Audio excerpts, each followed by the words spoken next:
ಅಖಿಲಾಂಡ ಕೋಟಿ ಬ್ರಹ್ಮಾಂಡ ನಾಯಕ ರಾಜಾದಿರಾಜ ಯೋಗಿರಾಜ ಪರಬ್ರಹ್ಮ ಶ್ರೀ ಸಚ್ಚಿದಾನಂದ ಸದ್ಗುರು ಸಾಯಿನಾಥ್ ಮಹಾರಾಜ್ ಕಿ ಜೈ. ಗುರುವಿನ ಪಾದಾರವಿಂದಗಳಿಗೆ ವಂದಿಸುತ್ತಾ ನಮಸ್ತೆ ಸ್ನೇಹಿತರೆ, ಹೇಗಿದ್ದೀರಾ? ಗುರುವಿನ ಆಶೀರ್ವಾದ, ಭಗವಂತನ ದಯೆ, ಕರುಣೆ, ಪ್ರೇಮದಲ್ಲಿ ನೀವು ಸಂರಕ್ಷಿಸಲ್ಪಡ್ತಾ ಇದ್ದೀರಾ. ಹಾಗೆ ನಿಮ್ಮ ಉತ್ತಮವಾದ ಕರ್ಮಗಳೇ ನಿಮಗೆ ಉತ್ತಮವಾದ ದಾರಿಯನ್ನು ತೆರೆದುಕೊಳ್ಳುವ ಹಾಗೆ ಮಾಡ್ತಾ ಇದ್ದೀವಿ.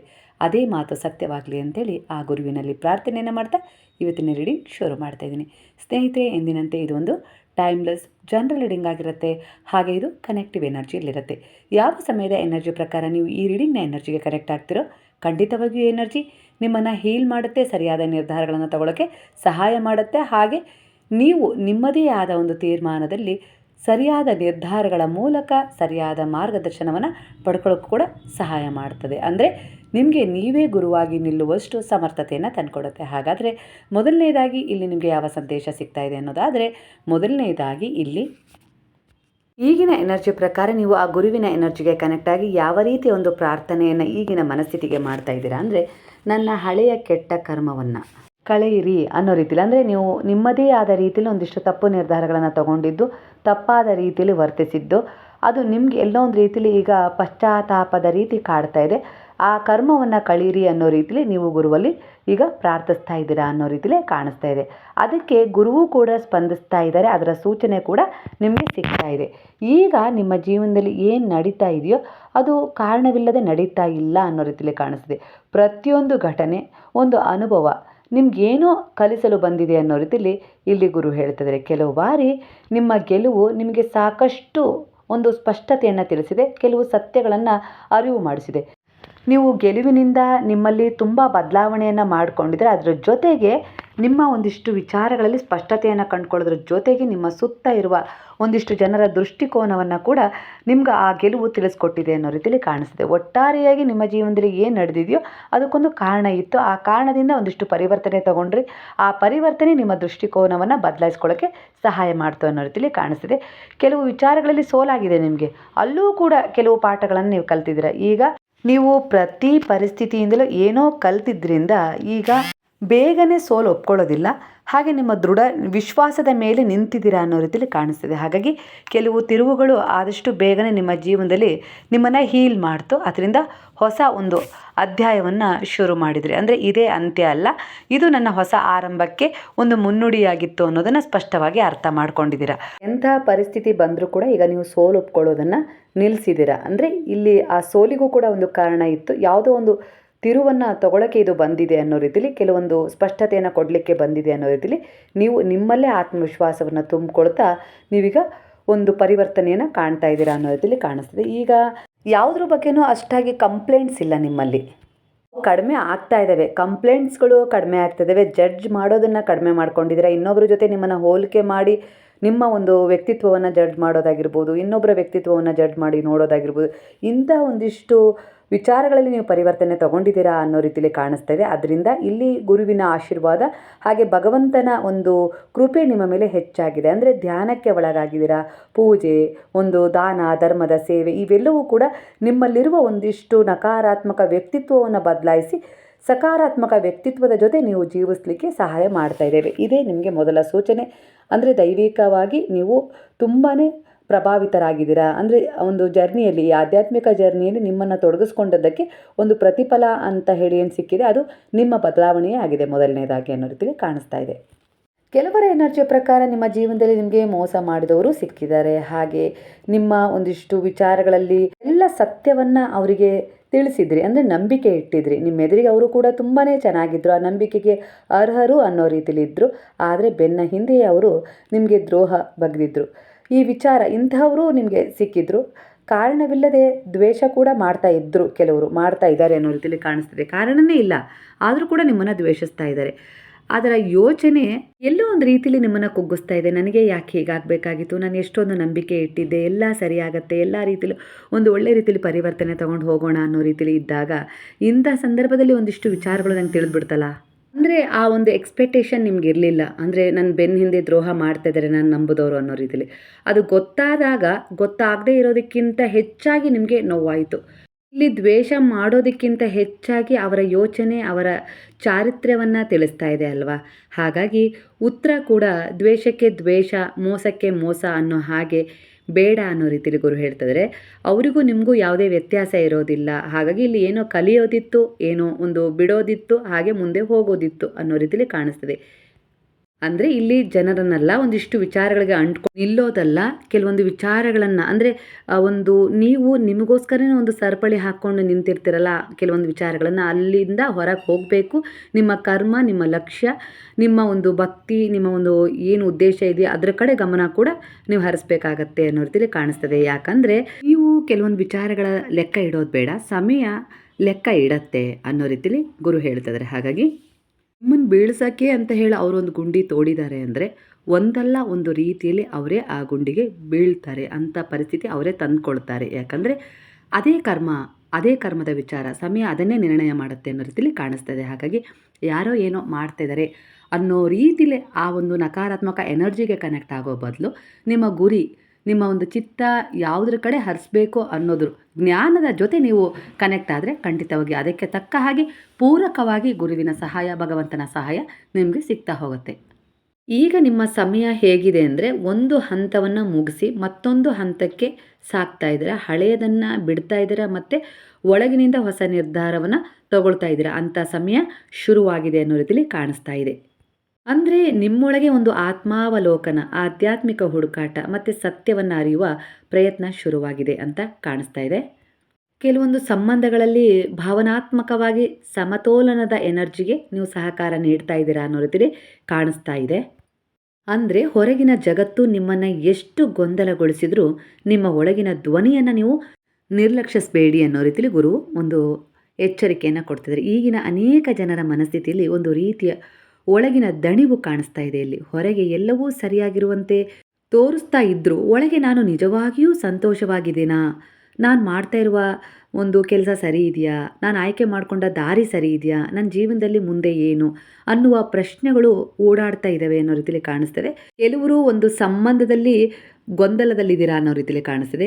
ಇನ್ನೂ ಕೆಲವರು ಕೆಲಸ ಮತ್ತು ಹಣದ ವಿಷಯದಲ್ಲಿ ಒತ್ತಡದಲ್ಲಿದ್ದೀರಾ ಅನ್ನೋ ರೀತಿಯಲ್ಲಿ ಕಾಣಿಸ್ತದೆ. ಇನ್ನೂ ಕೆಲವರು ತಮ್ಮ ಜೀವನದಲ್ಲಿ ದೊಡ್ಡ ಬದಲಾವಣೆ ಬೇಕೆಂದುಕೊಂಡ್ರೂ ಕೂಡ ಹಳೆಯ ಪರಿಚಿತ ಜೀವನವನ್ನು ಬಿಡಲು ಭಯಪಡ್ತಾ ಇದ್ದೀರಾ ಅನ್ನೋ ರೀತಿಯಲ್ಲಿ ಕಾಣಿಸ್ತದೆ. ಹೊಸದೊಂದು ಬದಲಾವಣೆ ಬೇಕು, ಆದರೂ ಈ ಹಳೆಯ ಒಂದು ಪರಿಚಿತ ಜೀವನವನ್ನು ಬಿಟ್ಬಿಟ್ರೆ ಮತ್ತು ಹೊಸದರಲ್ಲಿ ಏನಾದರೂ ಅಡ್ಡಿ ಆತಂಕ ಬಂದುಬಿಟ್ರೆ ಅನ್ನೋ ರೀತಿಯಲ್ಲಿ ಹೆದರ್ತಾ ಇದ್ದೀರಾ ಅನ್ನೋ ರೀತಿಯಲ್ಲಿ ಕಾಣಿಸ್ತದೆ. ಒಟ್ಟಾರೆಯಾಗಿ ನಿಮ್ಮ ಜೀವನದಲ್ಲೂ ಬಾಗಿಲು ಮುಚ್ಚುತ್ತಾ ಇರೋದು ಶಿಕ್ಷೆ ಅಲ್ಲ, ಕೆಲವೊಂದು ವಿಚಾರದಲ್ಲಿ ಹೊಸ ಬಾಗಿಲಿಗೆ ಜಾಗ ಮಾಡ್ತಾ ಇರುವ ಪ್ರಕ್ರಿಯೆ ನಡೀತಾ ಇದೆ ಅನ್ನೋ ರೀತಿಯಲ್ಲಿ ಅದನ್ನು ಪಾಸಿಟಿವ್ ಆಗಿ ತೊಗೊಳ್ಬೇಕು ಅನ್ನೋ ರೀತಿಯಲ್ಲಿ ಕಾಣಿಸ್ತದೆ. ಒಬ್ಬ ವ್ಯಕ್ತಿ ನಿಮ್ಮ ಜೀವನದಿಂದ ದೂರವಾಗ್ತಾರೆ ಅನ್ನೋ ರೀತಿಯಲ್ಲಿ ಕಾಣಿಸ್ತಾ ಇದೆ. ಒಂದು ಅವಕಾಶ ಕೈ ತಪ್ಪಿ ಹೋಗುತ್ತೆ, ನೀವು ಬಹಳ ದಿನಗಳಿಂದ ಬಯಸಿದ ವಿಷಯ ತಡವಾಗತ್ತೆ ಅನ್ನೋ ರೀತಿಯಲ್ಲಿ ಕಾಣಿಸ್ತದೆ. ಆದರೆ ಪ್ರತಿಯೊಂದು ತಡವು ನಿರಾಕರಣೆ ಅಂತ ಹೇಳಿ ಅರ್ಥ ಅಲ್ಲ, ಕೆಲವೊಮ್ಮೆ ಅದು ಸರಿಯಾದ ಸಮಯಕ್ಕಾಗಿ ನಡೆಯುತ್ತಿರುವ ಮರು ಸಂಯೋಜನೆಯಾಗಿರುತ್ತೆ ಅನ್ನೋ ರೀತಿಯಲ್ಲಿ ಗುರು ಹೇಳ್ತಾ ಇದ್ದಾರೆ. ಅವರ ಪಾದಗಳಲ್ಲಿ ನೀವು ದೃಢವಾದ ವಿಶ್ವಾಸವಿಟ್ಟು ಸೆರೆಂಡರ್ ಆಗಿದ್ದೀರಾ. ಹಾಗಾಗಿ ಅವರಿಂದ ಸರಿಯಾದ ಸಮಯಕ್ಕೆ ನಿಮ್ಮನ್ನು ಸುಧಾರಿಸಿಕೊಳ್ಳುವ ರೀತಿಯಲ್ಲಿ, ಸಂಭಾಳಿಸಿಕೊಳ್ಳುವ ರೀತಿಯಲ್ಲಿ ಒಂದು ಮಾರ್ಗದರ್ಶನ ಸಿಗ್ತಾ ಇದೆ. ಇದು ಯಾವುದೋ ಒಂದು ಪೂರ್ವ ಜನ್ಮದ ಪುಣ್ಯ, ಹಾಗೆ ನಿಮ್ಮ ಜೊತೆಗಿದಾರಲ್ಲ ಅವರ ಒಂದು ಸುಕೃತ ಕರ್ಮ ಅನ್ನೋ ರೀತಿಯಲ್ಲಿ ಕಾಣಿಸ್ತಾ ಇದೆ. ಈ ಸಮಯದಲ್ಲಿ ಇತರರ ಜೀವನದ ಜೊತೆ ನಿಮ್ಮ ಜೀವನವನ್ನು ಹೋಲಿಸೋದನ್ನು ಕಡಿಮೆ ಮಾಡಿಕೊಳ್ಳಿ ಅನ್ನೋ ರೀತಿಯಲ್ಲಿ ಗುರು ಹೇಳ್ತಿದ್ದಾರೆ. ಸಾಮಾಜಿಕ ಜಾಲತಾಣಗಳಲ್ಲಿ ಕಾಣಿಸುವ ಯಶಸ್ಸು, ಸಂತೋಷ, ಸಂಬಂಧಗಳು ಅವು ಸಂಪೂರ್ಣ ಸತ್ಯ ಆಗಿರೋದಿಲ್ಲ. ಕೆಲವೊಂದು ಸಾರಿ ನೀವು ಒಂದು ಫೋನಲ್ಲಿ ಏನೋ ಒಂದು ವಿಡಿಯೋ ನೋಡ್ತಾ ಇರ್ತೀರ, ಅದರಲ್ಲಿ ಕೆಲವೊಂದು ಯಶಸ್ಸು ತೋರಿಸೋದಾಗಿರ್ಬೋದು, ಸಂತೋಷ, ಸಂಬಂಧಗಳು ಹೀಗೆ ಇದ್ದಾವೆ, ನಾನು ಹಾಗೆ ಇರಬೇಕು ಅನ್ನೋ ರೀತಿಲಿ ಹೋಲಿಕೆ ಮಾಡಿಕೊಂಡು ಈಗಿನ ನಿಮ್ಮ ವಾಸ್ತವ ಸ್ಥಿತಿಯನ್ನು ಅರ್ಥ ಮಾಡ್ಕೊಳ್ಳದೆ ಅದರಲ್ಲಿ ನೀವೇ ಬಿರುಕು ಬೀಳುವಂತೆ ಮಾಡ್ಕೊಳ್ತಾ ಇದ್ದೀರಾ ಅನ್ನೋ ರೀತಿಯಲ್ಲಿ ಕಾಣಿಸ್ತದೆ. ಅವು ಸಂಪೂರ್ಣವಾಗಿ ಸತ್ಯ ಆಗಿರೋದಿಲ್ಲ, ಮೇಲ್ನೋಟಕ್ಕೆ ತೋರಿಕೆಗೆ ತೋರಿಸ್ತಾ ಇದ್ದಾರೆ ಅವರು. ಒಳಗೆ ಅಲ್ಲೂ ಅನೇಕ ರೀತಿಯ ಒಂದಿಷ್ಟು ವಿಚಾರಗಳು ಇದ್ದೇ ಇರ್ತವೆ. ಆದರೆ ಮೇಲ್ನೋಟಕ್ಕೆ ತೋರಿಸೋದೇ ಸರಿ ಅಂತ ಹೇಳಿ ನೀವು ಸಂಪೂರ್ಣವಾಗಿ ನಂಬಿ ಈಗಿನ ನಿಮ್ಮ ಒಂದಿಷ್ಟು ಸಂಬಂಧಗಳನ್ನು ಕಡಿಮೆ ಅಂತೇಳಿ ಅಂದಾಜು ಮಾಡೋದು ಬೇಡ ಅನ್ನೋ ರೀತಿಯಲ್ಲಿ ಗುರು ಹೇಳ್ತಾ ಇದ್ದಾರೆ. ಅಂದರೆ ಹೊರಗೆ ನೀವು ನೋಡ್ತಾ ಇದ್ದೀರಲ್ಲ, ಅದು ಯಾವುದೂ ಕೂಡ ಒಂದೊಂದ್ಸರಿ ಸತ್ಯ ಆಗಿರೋದಿಲ್ಲ, ಸುಳ್ಳನ್ನು ಸತ್ಯದ ರೀತಿಯಲ್ಲಿ ತೋರಿಸ್ತಾ ಇರ್ತಾರೆ. ಹಾಗಾಗಿ ಅದನ್ನೇ ನೀವು ನಂಬಿ ನಿಮ್ಮ ಒಂದಿಷ್ಟು ಜೀವನಗಳಲ್ಲಿ, ನಿಮ್ಮ ಒಂದಿಷ್ಟು ಪರಿವರ್ತನೆಗಳಲ್ಲಿ ಒಂದಿಷ್ಟು ಅಂದಾಜನ್ನು ಕಡಿಮೆ ಮಾಡ್ಕೊಳ್ಬೇಡಿ, ಅಂದರೆ ಜಡ್ಜ್ ಮಾಡಬೇಡಿ ಅನ್ನೋ ರೀತಿಯಲ್ಲಿ ಗುರು ಹೇಳ್ತಿದ್ರೆ. ನಿಮ್ಮ ಪ್ರಯಾಣಕ್ಕೆ ನಿಮ್ಮದೇ ಆದ ಒಂದು ಸಮಯ ಅಂತ ಇರುತ್ತೆ. ನೀವು ಕಳೆದುಕೊಂಡದ್ದನ್ನು ಮಾತ್ರ ನೋಡೋದು ಬೇಡ, ಆ ಕಳೆದುಕೊಳ್ಳುವಿಕೆಯ ನಂತರ ನೀವು ಯಾರಾಗ್ತಿದ್ದೀರಾ ಎಂಬುದನ್ನು ನೋಡಿ ಅನ್ನೋ ರೀತಿಯಲ್ಲಿ ಗುರು ಹೇಳ್ತಾರೆ. ಹಳೆಯ ಭಯ, ಒಂದಿಷ್ಟು ಹಳೆಯ ನೋವು, ಹಳೆಯ ಒಂದಿಷ್ಟು ಅಟ್ಯಾಚ್ಮೆಂಟ್ ನಿಧಾನವಾಗಿ ಕಡಿಮೆ ಆಗತ್ತೆ. ನಿಮ್ಮ ಇಂಟ್ಯೂಷನ್ ಹೆಚ್ಚು ಬಲವಾಗ್ತಾ ಇರುವಂತೆ ಅನ್ನಿಸ್ತಾ ಇದೆ ನಿಮಗೆ. ಕೆಲವು ಜನರಿಂದ ದೂರ ಇರಬೇಕು ಎಂಬ ಒಳಗಿನ ಭಾವನೆ ಬರ್ತಾ ಇದೆ. ಕೆಲವು ನಿರ್ಧಾರಗಳ ಬಗ್ಗೆ ಮನಸ್ಸಿನಲ್ಲಿ ಅಚಾನಕ್ ಕ್ಲಾರಿಟಿ ಸಿಗ್ತಾ ಇದೆ. ಈಗ ಅದನ್ನು ಆತುರದ ನಿರ್ಧಾರವನ್ನಾಗಿ ಮಾಡದೆ ಶಾಂತವಾಗಿ ಗಮನಿಸಿ ನಿರ್ಧಾರ ತಗೊಳ್ಳಿ ಅನ್ನೋ ರೀತಿಯಲ್ಲಿ ನಿಮಗೆ ಒಂದು ಸಂದೇಶ ಸಿಗ್ತಾ ಇದೆ.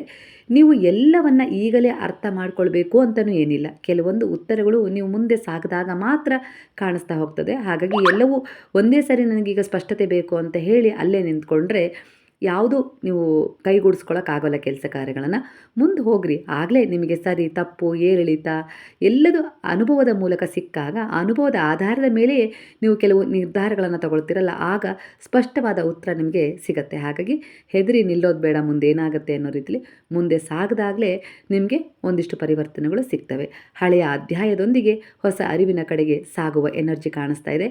ಈ ಸಮಯದಲ್ಲಿ ನೀವು ಒಂದಿಷ್ಟು ಇಗ್ನೋರ್ ಮಾಡ್ತೀರಾ ಕೆಲವು ಜನರ ಎನರ್ಜಿಯನ್ನು. ಯಾಕಂದರೆ ಅವರಿಂದ ನಿಮಗೆ ತುಂಬ ನೋವು ಆಗ್ತಾ ಇದೆ, ಇಲ್ಲ ಒಂದು ಅನಿವಾರ್ಯವಾಗಿ ನೀವು ಅವರಲ್ಲಿ ಬಳಕೆ ಆಗ್ತಾ ಇದ್ದೀರಾ. ಎಷ್ಟು ದಿನ ಅಂತ ಹೇಳಿ ನಾನು ಅದನ್ನು ಸಹಿಸ್ಕೊಳ್ಳಿ ಅನ್ನೋ ರೀತಿಯಲ್ಲಿ, ವೈಯಕ್ತಿಕವಾಗಿ ಅದು ದೈಹಿಕವಾಗಿರ್ಬೋದು, ಮಾನಸಿಕವಾಗಿ ಇರ್ಬೋದು, ನೀವು ನಿಮ್ಮನ್ನು ಚೇತರಿಸ್ಕೊಳ್ಳೋ ಹಂತಕ್ಕೆ ಈಗ ಒಂದಿಷ್ಟು ತೀರ್ಮಾನಗಳನ್ನು ತಗೊಳ್ತೀರಾ ಅನ್ನೋ ರೀತಿಯಲ್ಲಿ ಕಾಣಿಸ್ತಿದೆ. ಹಳೆಯ ಒಂದಿಷ್ಟು ನೋವಾಗಿರ್ಬೋದು, ಗಿಲ್ಟ್, ಭಯ, ಅಟ್ಯಾಚ್ಮೆಂಟು ಅಂದರೆ ರಿಪೀಟೆಡ್ ಪ್ಯಾಟ್ರನ್ಸ್ ಬರೋದು, ಇವುಗಳನ್ನು ನಿಧಾನವಾಗಿ ನೀವು ಬಿಡುವ ಸಮಯ ಬಂದಿದೆ. ಬ್ಯಾಡ್ ಕರ್ಮ ಅಂದ ತಕ್ಷಣ ಅದು ಖಚಿತವಾದ ಶಿಕ್ಷೆ ಅಂತ ಅಲ್ಲ, ಹಿಂದಿನ ಕರ್ಮದ ಅನುಭವದ ಮಾದರಿಗಳನ್ನು ಅರಿತು ನಿಮ್ಮನ್ನು ನೀವು ಬದಲಾಯಿಸ್ಕೊಳ್ಳುವ ಸಂಕೇತವಾಗಿ ನೀವು ನೋಡ್ಬೋದಲ್ವಾ. ಅದನ್ನು ಯಾಕೆ ಒಂದು ರೀತಿಯ ಶಿಕ್ಷೆ ಅನ್ನೋ ರೀತಿಯಲ್ಲಿ ನೋಡ್ತಾ ಇದ್ದೀರಾ? ಅದರಿಂದ ಏನಾದರೂ ಕಲೀರಿ, ಅರ್ಥ ಮಾಡ್ಕೊಳ್ಳಿ, ನಂತರ ನೀವು ಕೆಲವು ಒಳ್ಳೆಯ ತೀರ್ಮಾನಗಳನ್ನು ತಗೊಳ್ಳಿ ಅನ್ನೋ ರೀತಿಯಲ್ಲಿ ಗುರು ಹೇಳ್ತಾ ಇದ್ದಾರೆ.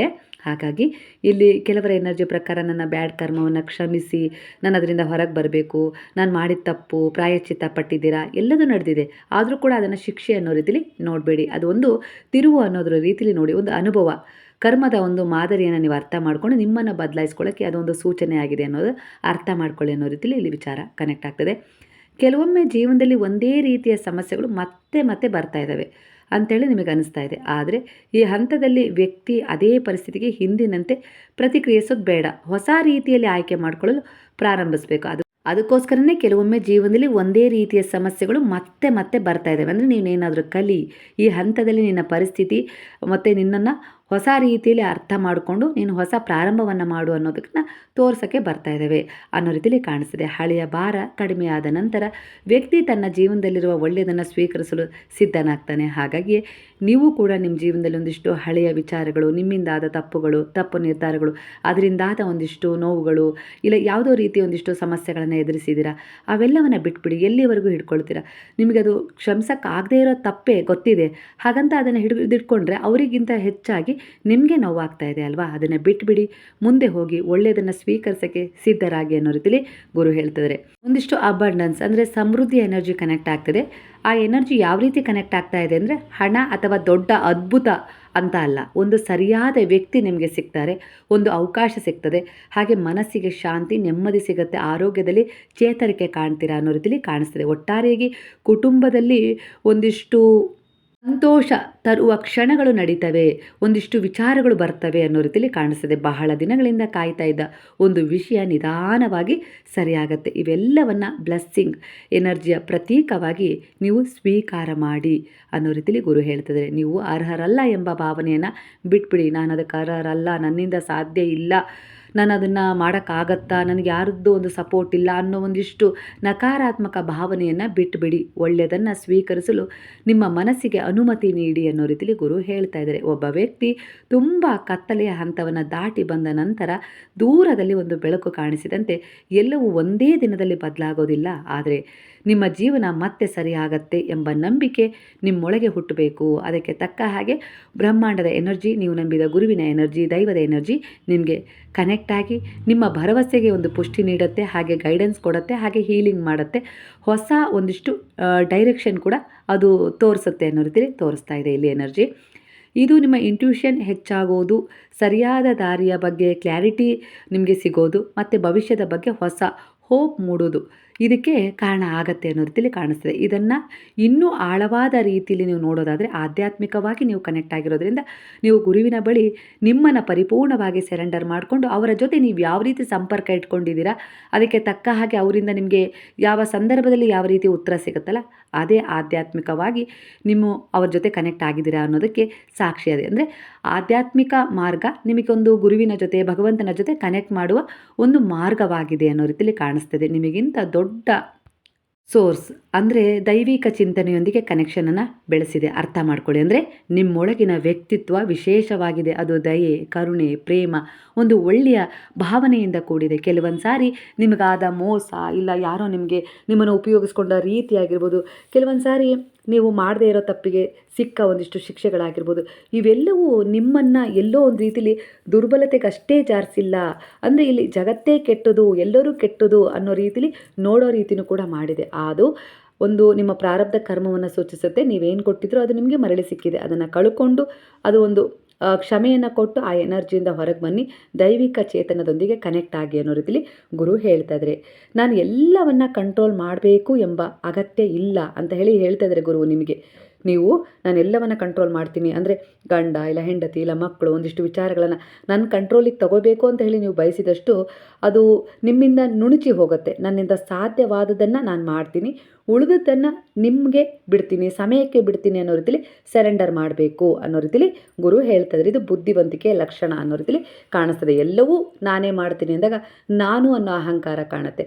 ನನ್ನಿಂದ ಎಷ್ಟಾಗುತ್ತೋ ಅಷ್ಟು ನಾನು ಸಂಭಾಳಿಸ್ತೀನಿ, ಉಳಿದದ್ದನ್ನು ನಿಮ್ಮ ಸರೆಂಡರ್ ಅಂದರೆ ನಿಮ್ಮ ಶರಣಕ್ಕೆ ಒಪ್ಪಿಸ್ತೀನಿ ಅನ್ನೋ ರೀತಿಲಿ ಅವರಿರುವ ಭಾವವನ್ನು ನೀವು ನೆನಪು ಮಾಡಿಕೊಂಡಾಗ ಆ ಶಕ್ತಿ ನಿಮಗೆ ಸ್ಪಂದಿಸುತ್ತೆ ಅನ್ನೋ ರೀತಿಲಿ ಕಾಣಿಸ್ತಾ ಇದೆ. ಇಲ್ಲಿ ಸರೆಂಡರ್ ಬರುತ್ತೆ. ಹಾಗೆ ಒಂದು ಸರೆಂಡರ್ ಬಂದ ತಕ್ಷಣ ಏನಾಗುತ್ತೆ ಅಂದರೆ ನೀವೇ ಹೊತ್ಕೊಂಡು ಹೋಗೋ ಭಾರದ ಚೀಲವನ್ನು ಇಳಿಸಿ ನೀವು ಅದನ್ನು ಬೇರೆ ಒಂದು ರೀತಿಯಲ್ಲಿ ವ್ಯವಸ್ಥೆ ಮಾಡ್ಕೊಂಡು ಅದು ಬರೋ ಹಾಗೆ ಮಾಡಿದಾಗ ನಿಮಗೆ ಆ ಭಾರ ಕಡಿಮೆ ಆದಾಗ ನೀವು ರಿಲೀಫ್ ಆಗ್ತೀರಾ, ಒಂದು ಆರಾಮಾಗಿ ಹಗುರವಾಗಿ ನಡೀತೀರಲ್ವ. ಹಾಗೆ ಅದರಿಂದ ಭಯ ಕಡಿಮೆ ಆಗತ್ತಲ್ವ, ಒಂದು ನಂಬಿಕೆ ಹೆಚ್ಚಾಗತ್ತೆ. ನನ್ನ ಜೊತೆ ಯಾರೋ ಇದ್ದಾರೆ, ನನ್ನ ಭಾರವನ್ನು ಬರ್ಸ್ಕೊಂಡು ಹೋಗೋವಂಥವ್ರು ಅನ್ನೋ ರೀತಿಲಿ.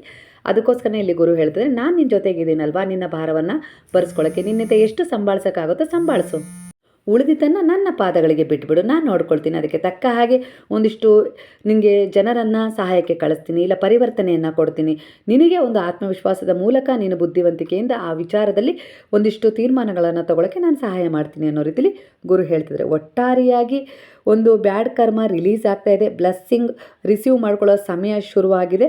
ಹಾಗಾಗಿ ಇಲ್ಲಿ ಜಾಸ್ತಿ ಒಂದು ಸೋರ್ಸಸ್ ಕನೆಕ್ಷನ್ ಹೆಚ್ಚಾಗ್ತಾ ಇದೆ. ಒಂದು ಯಾವ ರೀತಿ ಅಂದರೆ ಒಂದು ಒಳ್ಳೆಯದು, ಅದು ಪ್ರಕೃತಿಯ ಮೂಲಕ ಆಗಿರ್ಬೋದು, ಬ್ಲೆಸ್ಸಿಂಗ್ ಸಿಗತ್ತೆ ಅನ್ನೋ ರೀತಿಯಲ್ಲಿ ಕಾಣಿಸ್ತದೆ. ಪ್ರಾಣಿ ಪಕ್ಷಿ ಒಂದಿಷ್ಟು ಜನರಿಗೆ ನೀವು ಸಹಾಯ ಮಾಡುವ ಮನೋಭಾವ, ವ್ಯಕ್ತಿತ್ವ ಇವೆಲ್ಲದೂ ಒಂದು ಕರ್ಮ ಆಗಿ ಬರ್ತಾ ಇದೆ. ಅದರ ಎನರ್ಜಿ ನಿಮ್ಮನ್ನು ಬ್ಲೆಸ್ ಮಾಡ್ತಾ ಇದೆ. ಹಾಗೆ ನಿಮ್ಮ ಮಕ್ಕಳಿಗೆ, ನಿಮ್ಮ ಕುಟುಂಬಕ್ಕೆ ಒಂದು ರಕ್ಷಣೆಯನ್ನು ಈ ಸಮಯದಲ್ಲಿ ನೀಡ್ತದೆ ಅಂತ ಒಂದು ಎನರ್ಜಿ ನೀವು ಕನೆಕ್ಟ್ ಮಾಡ್ಕೊಂಡಿದ್ದೀರ. ಹಾಗಾಗಿ ಇಲ್ಲಿ ನೀವಷ್ಟೇ ಆ ಬ್ಲೆಸ್ಸಿಂಗಿಗೆ ಕಾರಣ ಆಗಿಲ್ಲ, ನೀವು ಅಂದರೆ ಸಹಾಯ ಮಾಡ್ತಾ ಇರೋ ನೀವಷ್ಟೇ ಕನೆಕ್ಟ್ ಆಗ್ತಾ ಇಲ್ಲ, ನಿಮಗೆ ಸಂಬಂಧಪಟ್ಟವರಿಗೂ ಕೂಡ ನೀವು ಯಾರೆಲ್ಲರ ಮೇಲೆ ಒಂದು ಪ್ರೀತಿ ಇಟ್ಟಿದ್ದೀರೋ ಅಂದರೆ ನಿಮ್ಮ ಮಕ್ಕಳು, ತಂದೆ ತಾಯಿ, ಹೆಂಡತಿ, ಗಂಡ ಈ ರೀತಿ ಅವರಿಗೂ ಕೂಡ ಅದು ಸಹಾಯ ಮಾಡ್ತಾಯಿದೆ. ಅವರಲ್ಲೂ ಪರಿವರ್ತನೆ ಆಗೋದ್ರ ಜೊತೆಗೆ ಅವರಿಗೂ ಕೂಡ ಅದು ಒಂದು ರಕ್ಷಣೆಯಾಗಿ ಕೆಲಸ ಮಾಡ್ತಾ ಇದೆ. ಅವರವನ್ನು ಕೂಡ ಪರಿಶುದ್ಧ ಮಾಡ್ತಾ ಇದೆ ಅನ್ನೋ ರೀತಿಲಿ ಕಾಣಿಸ್ತದೆ. ನಿಮ್ಮ ಜೀವಿತದಲ್ಲಿ ಮುಗೀತಾ ಇರುವ ಕೆಲವು ಅಧ್ಯಾಯಗಳನ್ನು ಹಿಡಿದಿಟ್ಕೊಂಡು ಕುಳಿತುಕೊಳ್ಳೋದು ಬೇಡ. ಅಂದರೆ ಮುಗೀತಾ ಇದ್ದಾವೆ, ಆದರೆ ನೀವೇ ಅವುಗಳನ್ನು ಎಲ್ಲೋ ಒಂದು ರೀತಿ ಬಲವಂತವಾಗಿ ಹಿಡಿದಿಟ್ಕೊಳ್ತಾ ಇದ್ದೀರ. ಅವುಗಳ ಕೆಲಸ ಮುಗ್ದಿರಬಹುದು, ನೀವು ಬಿಡುವ ಜಾಗದಲ್ಲೇ ಹೊಸ ಆಶೀರ್ವಾದಗಳಿಗೆ ಜಾಗ ಸಿಗ್ತಾ ಇದೆ. ನೀವು ಅದನ್ನು ಅರ್ಥ ಮಾಡ್ಕೊಳ್ತಾ ಇಲ್ಲ. ನಿಮ್ಮ ದಾರಿ ಇನ್ನೂ ಮುಗಿದಿಲ್ಲ. ನಿಮ್ಮೊಳಗಿನ ಬೆಳಕು ಮತ್ತೆ ನಿಮ್ಮ ದಾರಿಯನ್ನು ತೋರಿಸಲು ಪ್ರಾರಂಭ ಮಾಡಿದೆ. ಅದನ್ನು ಗುರುತಿಸಿ ಅನ್ನೋ ರೀತಿಯಲ್ಲಿ ಗುರು ಹೇಳ್ತಾ ಇದ್ದಾರೆ. ಒಂದಿಷ್ಟು ವಿಚಾರಗಳಲ್ಲಿ ತುಂಬ ತಡೆ ಆಗ್ತಾ ಇದೆ. ಆದ್ದರಿಂದ ನಿಮ್ಗೆ ಎಲ್ಲೋ ಒಂದು ರೀತಿಲಿ ಅದಾಗುತ್ತೋ ಇಲ್ವೋ, ನಡೆಯುತ್ತೋ ಇಲ್ವೋ ಅನ್ನೋ ರೀತಿಲಿ ಆತಂಕ ಹೆಚ್ಚಾಗಿದೆ. ಆದರೆ ಇಲ್ಲಿ ಗುರು ಹೇಳ್ತಾ ಇದ್ದಾರೆ, ನಿರಾಕರಣೆ ಅಂದ ತಕ್ಷಣ ಅಂದರೆ ತಡ ಅಂದ ತಕ್ಷಣ ನಿರಾಕರಣೆ ಅಲ್ಲ. ಈಗ ನಿಮ್ಮ ಜೀವನದಲ್ಲಿ ಕೆಲವು ವಿಷಯಗಳು ನೀವು ಬಯಸಿದ ವೇಗದಲ್ಲಿ ನಡೆಯದೇ ಇರ್ಬೋದು. ಅದು ಕರಿಯರ್ನಲ್ಲಿ ಡಿಲೇ, ಪ್ರೀತಿಯ ವಿಚಾರದಲ್ಲಿ ಒಂದಿಷ್ಟು ಸಮಸ್ಯೆಗಳು, ದ್ವಂದ್ವಗಳು, ಏರಿಳಿತಗಳು ಕಾಣ್ತಾ ಇರ್ಬೋದು.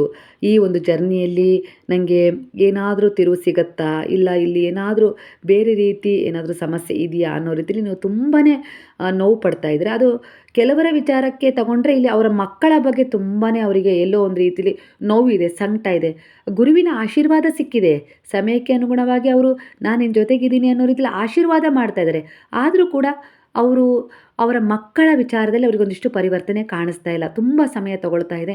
ಅದರಿಂದ ಯಾವಾಗ ಆ ಸಮಸ್ಯೆಗೆ ಪರಿಹಾರ ಸಿಗುತ್ತೆ ಅನ್ನೋ ರೀತಿಲಿ, ಅಂದರೆ ಇದು ಯಾವ ರೀತಿ ಆಗಿದೆ ಅಂದರೆ, ಯಾಕೆ ನಾನು ಎಲ್ಲವನ್ನ ನಂಬಿದರೂ ಕೂಡ ಗುರು ಯಾಕೆ ನನ್ನ ಜೀವನದಲ್ಲಿ ನನಗೆ ಕ್ಷಮೆ ಕೊಟ್ಟರೂ ಕೂಡ ಒಂದಿಷ್ಟು ಆಪರ್ಚುನಿಟಿ ವೇಟಿಂಗ್ ಒಂದು ಪೀರಿಯಡ್ನಲ್ಲಿ ಇಟ್ಟಿದ್ದಾರೆ ಅನ್ನೋ ರೀತಿಲಿ ನಿಮ್ಮ ಮಕ್ಕಳ ವಿಚಾರದಲ್ಲಿ ನೀವು ಚಿಂತನೆ ಮಾಡ್ತಾ ಇದ್ದೀರಾ ಅನ್ನೋ ರೀತಿಲಿ ಕಾಣಿಸ್ತಾ ಇದೆ. ಆದರೆ ಈಗ ಎಲ್ಲವನ್ನ ಫೋರ್ಸ್ ಮಾಡೋದು ಬೇಡ. ಸ್ವಲ್ಪ ಸರೆಂಡರ್ ಮಾಡಿಬಿಡಿ. ನಿಮ್ಗೆ ಆಗದೇ ಇರೋದನ್ನು, ನಿಮ್ಮ ಮಕ್ಕಳ ವಿಚಾರನೇ ಆಗಿರ್ಬೋದು, ಯಾವುದೋ ಒಂದು ವಿಚಾರನೇ ಆಗಿರ್ಬೋದು, ಅದನ್ನು ಗುರುವಿಗೆ ಸರೆಂಡರ್ ಮಾಡಿ ನೀವು ನೋಡ್ತಾ ಇರುವ ದೃಷ್ಟಿಕೋನವನ್ನು ಬದಲಾಯಿಸಿದಾಗ ನೀವು ಕಾಯ್ತಾ ಇರುವ ಉತ್ತರವೇ ನಿಮಗಲ್ಲಿ ಕಾಣಿಸ್ಕೊಳ್ಬೋದು ಅನ್ನೋ ರೀತಿಲಿ ಕಾಣಿಸ್ತಾ ಇದೆ ಎನರ್ಜಿ. ಕರಿಯರ್ನಲ್ಲಿ ಈಗ ತುಂಬ ಡಿಲೇ ಆಗ್ತಾ ಇದೆ ಅಲ್ವಾ, ಒಂದು ಕೆಲಸದ ವಿಚಾರದಲ್ಲಾಗಿರ್ಬೋದು, ಇಲ್ಲ ಯಾವುದೋ ಒಂದು ವಿಚಾರದಲ್ಲಿ ನೀವು ಪರಿವರ್ತನೆ ತಗೊಳ್ತಾ ಇದ್ದೀರಾ, ಆದರೂ ಕೂಡ ಅಲ್ಲಿ ಒಂದಿಷ್ಟು ಜನರು ತುಂಬ ಸಮಸ್ಯೆ ಮಾಡ್ತಾ ಇದ್ದಾರೆ. ಈ ರೀತಿಯಾಗಿ ಒಂದು ವಿಚಾರ ನಿಮಗೆ ದ್ವಂದ್ವ ಮಾಡ್ತಾ ಇದೆ, ಗೊಂದಲ ಉಂಟು ಮಾಡಿದೆ. ಎಲ್ಲದೂ ಸರಿ ಇದೆ ಅಂತೇಳಿ ಅನ್ನಿಸ್ತಾ ಇದೆ, ಆದರೂ ಕೂಡ ಅಲ್ಲಿ ಏನೂ ಸರಿ ಇಲ್ಲ ಅನ್ನೋ ರೀತಿಯಲ್ಲಿ ನಿಮಗೆ ಒಂದಿಷ್ಟು ವಿಚಾರಗಳು ಕಾಣಿಸ್ತಾ ಇದ್ದಾವೆ. ನೀವು ತುಂಬ ಪ್ರಯತ್ನಿಸ್ತಾ ಇದ್ದೀರಾ, ರಿಸಲ್ಟ್ ತಡವಾಗ್ತಾ ಇದೆ ಅನ್ನೋ ರೀತಿಯಲ್ಲಿ ಕಾಣಿಸ್ತಿದೆ. ನಿಮ್ಮ ಸ್ಕಿಲ್ಸ್ ಇಲ್ಲಿ ಒಂದು ತುಂಬಾ ಚೆನ್ನಾಗಿ ವರ್ಕ್ ಆಗ್ತಾ ಇದೆ, ಆದರೂ ಕೂಡ ಕರಿಯರ್ ಪಾತ್ ಬಗ್ಗೆ ಮತ್ತೊಮ್ಮೆ ಯೋಚಿಸುವ ಸಮಯ ಕೂಡ ಈಗ ನಿಮ್ಮೆದುರಿಗೆ ಬಂದು ನಿಂತಿದೆ. ಏನು ಮಾಡಬೇಕು ಏನು ಅನ್ನೋ ರೀತಿಯಲ್ಲಿ. ಆದರೆ ಮುಂದೆ ಒಂದು ಅವಕಾಶ ಖಂಡಿತ ಸಿಗುತ್ತೆ ಅನ್ನೋ ರೀತಿಯಲ್ಲಿ ಗುರು ಹೇಳ್ತಿದ್ದಾರೆ. ಇನ್ನೊಂದು ಎಚ್ಚರಿಕೆಯನ್ನು ಕೊಡ್ತಾ ಇದ್ದಾರೆ. ತಕ್ಷಣ ಒಂದಿಷ್ಟು ಸಿಗದ ಆಪರ್ಚುನಿಟಿಗಿಂತ ದೀರ್ಘಕಾಲದಲ್ಲಿ ಗ್ರೋತ್ ಕೊಡುವ ಅವಕಾಶವನ್ನು ಆಯ್ಕೆ ಮಾಡೋದು ಮುಖ್ಯ. ಕೆಲವೊಂದು ಸಾರಿ ನಿಮಗೆ ಬುದ್ಧಿ ಇದೆ ಅಲ್ವಾ, ಸ್ವತಂತ್ರತೆಯನ್ನು ಕೊಟ್ಟಿದ್ದಾರೆ ಭಗವಂತ. ಒಂದು ಒಳ್ಳೆಯ ರೀತಿಯಲ್ಲಿ ಒಂದು ಯೋಚನೆ ಮಾಡಿ ನನ್ನ ಆಶೀರ್ವಾದ ಇದೆ ಅನ್ನೋ ರೀತಿಯಲ್ಲಿ ಹೇಳ್ತಾ ಇದ್ದಾರೆ ನಿಮಗೆ. ಇಲ್ಲಿ ಪ್ರೀತಿಯಲ್ಲಿ ಒಂದು ಎನರ್ಜಿ ಯಾವ ರೀತಿ ಕನೆಕ್ಟ್ ಆಗ್ತಾಯಿದೆ ಅಂದರೆ, ಅಟ್ಯಾಚ್ಮೆಂಟ್ ಬಿಟ್ಟು ಕ್ಲಾರಿಟಿ, ಒಂದು ಸ್ಪಷ್ಟತೆ ಕಡೆ ನಿರ್ಧಾರ ತಗೊಳ್ಳೋದು ಉತ್ತಮ. ಅದು ಪ್ರೀತಿ ಒಂದು ಭ್ರಮೆ ಆಗಿತ್ತು ಅನ್ನೋ ರೀತಿಯಲ್ಲಿ ಕಾಣಿಸ್ತದೆ. ಕೆಲವರ ಒಂದು ವಿಚಾರದಲ್ಲಿ ಭ್ರಮೆ, ನೀವೇ ಎಲ್ಲೋ ಒಂದು ರೀತಿಯಲ್ಲಿ ಅದು ಪ್ರೀತಿ ಆಗೇ ಇರಲಿಲ್ಲ, ಅದು ನನ್ನ ಪ್ರೀತಿ ಅನ್ನೋ ರೀತಿಯಲ್ಲಿ ಭ್ರಮೆಗೆ ಒಳಪಟ್ಬಿಟ್ಟಿದ್ರಿ. ಆದರೆ ಇಲ್ಲಿ ನೀವೀಗ ಒಂದು ಸ್ಪಷ್ಟತೆ ನಿರ್ಧಾರ ತಗೊಂಡು ಮುಂದೆ ಹೋಗಲೇಬೇಕು. ಜೀವನ ಇಷ್ಟಕ್ಕೆ ನಿಂತಿಲ್ಲ, ತುಂಬ ಚಿಕ್ಕ ವಯಸ್ಸು ಆಗಿರೋದ್ರಿಂದನೂ ಕೂಡ ನೀವು ಕ್ಲಾರಿಟಿ ತಗೊಳ್ಳೇಬೇಕು. ಇಲ್ಲಿ ನಿಮ್ಮ ಆತ್ಮದ ಉದ್ದೇಶ ಇದೇ ಅಲ್ಲ, ಎಂಡ್ ಆಗೋದಲ್ಲ, ಒಂದು ಹೊಸ ಪ್ರಾರಂಭದ ಸೂಚನೆಯನ್ನು ಕೊಡ್ತಾ ಇದೆ. ಹಾಗಾಗಿ ಮುಂದೆ ಹೋಗ್ರಿ ಅನ್ನೋ ರೀತಿಯಲ್ಲಿ ಗುರು ಹೇಳ್ತಿದ್ರು. ಯಾರಾದರೂ ನಿಮ್ಮ ಜೀವನದಲ್ಲಿ ಇದ್ದೂ ಕೂಡ ಅನಿಶ್ಚಿತತೆ ಇದ್ದರೆ ಫೋರ್ಸ್ ಮಾಡುವ ಬದಲು ಸ್ವಲ್ಪ ಸ್ಪೇಸ್ ಕೊಡೋದು ಉತ್ತಮ. ಅಂದರೆ ಇದು ನಿಮಗೆ ಸಹಾಯ ಮಾಡ್ಬೋದು ಅನ್ನೋ ರೀತಿಯಲ್ಲಿ ಕಾಣಿಸ್ತಾ ಇದೆ. ಒಟ್ಟಾರೆಯಾಗಿ ನೀವೀಗ ಒಂದು ವಿಚಾರದಲ್ಲಿ ಇದ್ದಕ್ಕಿದ್ದ ಹಾಗೆ ತಿರುವು ಸಿಕ್ಬಿಟ್ಟಿದೆ. ನೀವಿರೋ ಜಾಗದಿಂದ ಹೊರಗಡೆ ಹೋಗುವಂಥ ಸ್ಥಿತಿ ಬಂದುಬಿಟ್ಟಿದೆ. ಕಾರಣ ಇಲ್ಲದೆ ಏನೂ ನಡೆಯೋದಿಲ್ಲ. ಅದು ಆಗಿದೆ ಅಂದರೆ ಅದು ಭಗವಂತನ ಇಚ್ಛೆ ಇದ್ದೇ ಆಗಿರುತ್ತೆ ಅನ್ನೋ ರೀತಿಯಲ್ಲಿ ಅವರಿಗೆ ಅದನ್ನು ಸರೆಂಡರ್ ಮಾಡಿ ನೀವು ಹೊರಟಾಗ ಅದರ ಭಾರ ಅವ್ರ ಮೇಲಿರುತ್ತೆ, ನಿಮ್ಮ ಮೇಲೆ ಇರೋದಿಲ್ಲ. ಯಾಕಂದರೆ ಅದೇ ನಂಬಿಕೆ ಅನ್ನೋದು, ಅದನ್ನೇ ನೀವೀಗ ಮಾಡಿಬಿಟ್ಟಿದ್ದೀರ. ಹಾಗಾಗಿ ಉತ್ತಮ ಇದೆ ಅನ್ನೋ ರೀತಿಯಲ್ಲಿ ಕಾಣಿಸ್ತಿದೆ. ಯಾವುದೇ ರೀತಿ ಒಂದು ಸಂದೇಹ ಇಲ್ಲದೆ ಹೊರಡಿ ಅನ್ನೋ ರೀತಿಯಲ್ಲಿ, ಬದಲಾವಣೆಗೆ ಸಿದ್ಧರಾಗಿ ಅನ್ನೋ ರೀತಿಯಲ್ಲಿ ಗುರು ಹೇಳ್ತಾ ಇದ್ದಾರೆ.